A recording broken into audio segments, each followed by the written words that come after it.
वेगवेगळे राहत असल्यामुळे कुठंतरी शंका अनेकांनी उपस्थित केला. नाही, शंका उपस्थित कोणाला काय करायचं ते करू देत.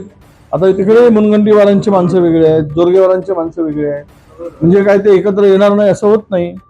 कालच जोरगेवारांची माणसं एका नागपुरातल्या हॉटेलमध्ये आहेत, मुनगंटीवारांची माणसं दुसऱ्या हॉटेलमध्ये आहेत, आम्हाला माहिती आहे.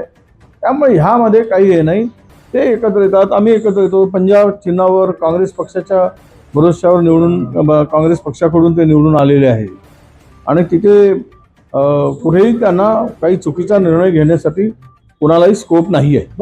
गटाचा गटनेता असेल तुमच्यासोबत जे नगरसेवक आहेत त्यांच्यापैकी होणार आहे का खासदार मॅडम सोबत आहे त्यांच्यापैकी? नाही, आमचं असं मत आहे की जो सिनियर आहे, जुना काँग्रेसी आहे, निष्ठावंत आहे, प्रामाणिक आहे पक्षाशी, त्याला गटनेता करावायचं असं आमची चर्चा आहे.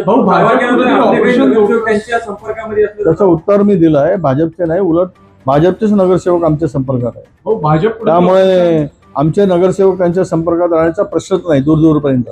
हे काहीतरी हवेवर तीर मारण्याचा प्रकार आहे तो. लोटस ऑपरेशन राबवत अशी तुम्हाला भीती आहे तुम्ही नगरसेवक? नाही, त्यांनी पण ठेवलं आहे. त्यांना मग पंजाब ऑपरेशन वापरला चाललंय असं होईल का?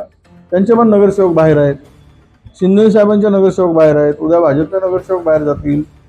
असं नाही की ठीक आहे, एकत्र राहिले पाहिजेत. निवडणुकीच्या पिरियडमध्ये सगळेच एकत्र ठेवतात.